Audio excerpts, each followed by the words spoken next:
Bonjour à tous. Je vous partagerai des extraits du livre du pape Benoît XVI, Jésus de Nazareth. Jésus de Nazareth, avant-propos. Grâce à l'homme Jésus, Dieu devenait visible, de même que l'image de l'homme juste devenait visible à partir de Dieu. Depuis les années 50, le fossé s'est élargi entre le Jésus historique et le Christ de la foi. Les reconstitutions de ce Jésus, qui devait être recherché derrière les traditions des évangélistes et de leurs sources, sont apparues de plus en plus antinomiques. Du révolutionnaire anti-romain travaillant au renversement des pouvoirs en place, et échouant évidemment dans cette entreprise, au doux moraliste qui consent à tout et du coup finit par causer lui-même sa perte sans qu'on en comprenne très bien les raisons. Ces reconstitutions reflètent davantage leurs auteurs et leurs idéaux qu'elles ne mettent au jour l'icône du Christ alors devenue floue. Comme résultat naturel de ces tentatives, il ressort l'impression que nous savons très peu de choses fiables sur Jésus et que c'est la foi en sa divinité qui a façonné son image après coup.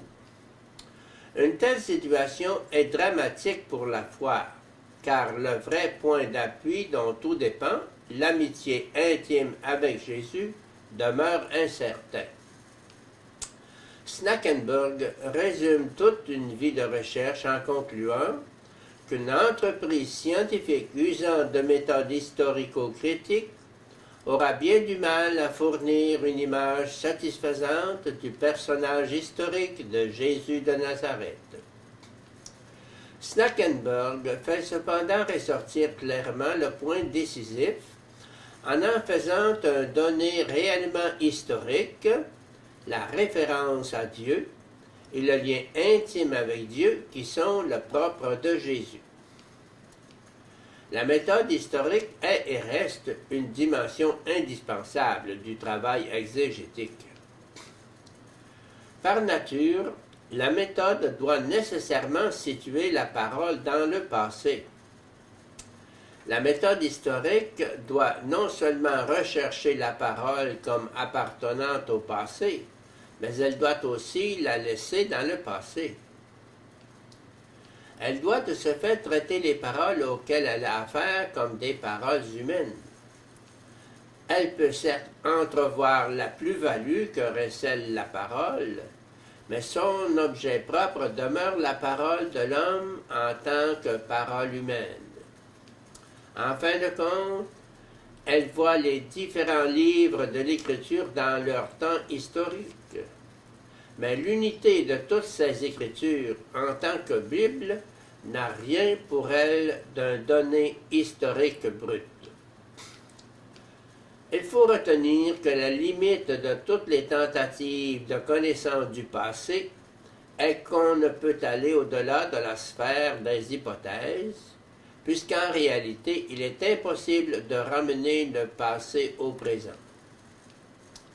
Avec ces limites, il devient évident, je l'espère, que cette méthode, de par sa nature, renvoie à quelque chose qui la dépasse et qu'elle est intrinsèquement ouverte à des méthodes complémentaires.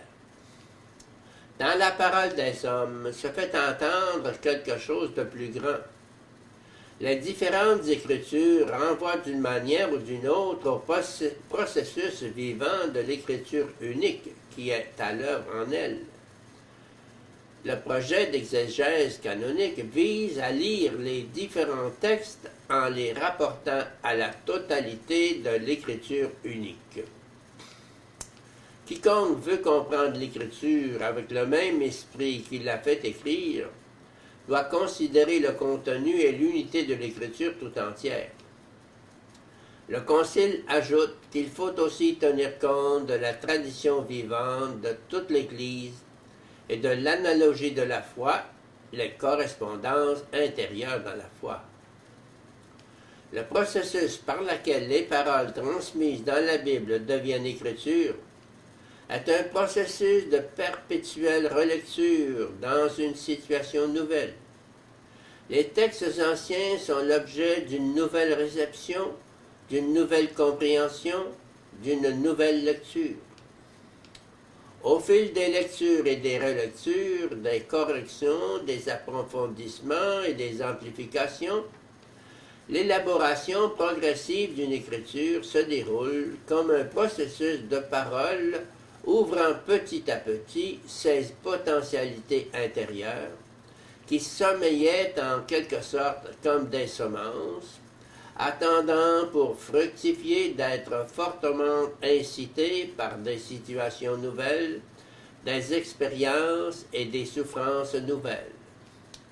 L'herméneutique christologique voit dans Jésus-Christ la clé de l'ensemble.